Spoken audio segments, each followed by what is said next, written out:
I get up every morning at 5 o'clock. The night before, I am so tired that I often think I just can't continue. I just can't make it. I have to give up. But each morning, God gives new energy with a new day, and I'm able to get up, eat my Cheerios and blueberries, and go and write. The day is full with teaching and mentoring students, interacting, laughing, walking. I have a hard time standing, but not walking if I do it in moderation. So for my 70th birthday, I asked Burton if the present could be that he and I would walk around Lake Geneva in Wisconsin, 26 miles. It turned out to be a beautifully gorgeous fall weekend, and we walked for 3 days. We walked those 26 miles. That was really a gift, because there had been times a few years later when I thought I'd never again be able to do that. I'm blessed with people who are supportive, my family, and their continuous support. Burton cares with me, and he's never once complained about what I can't do, or therefore maybe what we can't do. He's always been there for me. He also has a way of rubbing the spinal cord, kind of putting back together the nervous system when it seems to just come apart with this disease. My sons and their families likewise are encouraging to Mom. And the seminary has been a supportive workplace. Many people simply lose their jobs with this disease because people don't understand, they can't do their work, they get more and more sick. But I have colleagues who are not overly protective, and I'm able to do my work fully, if not more so. I'm treated like a regular person, which I think is what people living with a chronic illness or disability want to be treated like. But people also want me to get better. Every now and again people say, "You're better now, aren't you?" I think they care about me, but they also are worried about chronic illnesses and want for me to be better for their own sake. I can't say I'm better, so I say simply like, "I'm well enough." And then we move on.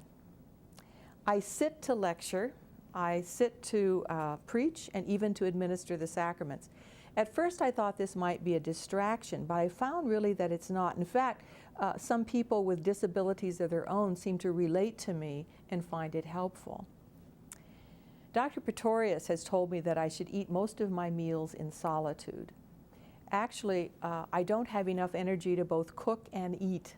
If I'm too tired, sometimes I'm not even able to swallow, so I have to rest before that. If I'm in a speaking engagement, I simply have to say over the noon hour, I just need to go apart for a little bit and eat by myself and rest, and then I come back and lecture in the afternoon. Or if we go out to a dinner in the evening, a particularly difficult time, Burton will kind of sit somewhere so that I could sit on the edge so that I don't have to use the energy to converse with a new acquaintance. It's those little things that probably people don't even notice that allow me to continue to function in relatively normal ways. Now, all of these things are really quite manageable most of the time. But there are times in which I will hear a loud sudden noise like a speaker misfunctioning or anything that's just loud and sudden, and then I will simply sink to the floor and grow pale with overwhelming exhaustion.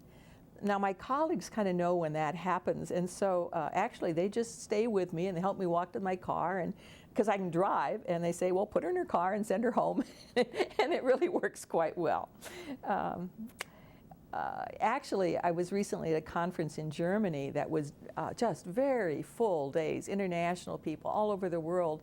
And by the end of the day, because I had regulated myself, I was still going when some of them were actually too tired to keep coming to sessions. I still travel and speak. Not long ago I was in Western New York, and I realized that over the course of the weekend they had me doing about 7 or 8 or 9 events, and I was able to do that if people are able to understand and work with me. Again, my doctors want me to keep working because they said, "Norma, you would actually get more depressed and more ill, and you would deteriorate if you were not able to do so." Now, ironically, 25 years later, our seminary now is going through financial retrenchment once more, and this time I have been cut back with my work. But I intend to fulfill God's calling, that I continue to serve at Wartburg and beyond Wartburg in ways that God may call me to use my gifts. Yes, people with chronic fatigue find the world a dangerous place. Loud crashing sounds, but you see, those don't happen just in Germany or at my workplace, but happen when I'm at home in my sunroom and there's a loud motorcycle bang. So why not go out into the world? Why not? If my body is going to crash and implode, there's really no safe place for that to happen as long as I live with and make sure that people understand what might happen with me. So I'm thankful. I did not choose to be a pioneer in this way too, living with this chronic illness. And I don't know where the path will lead.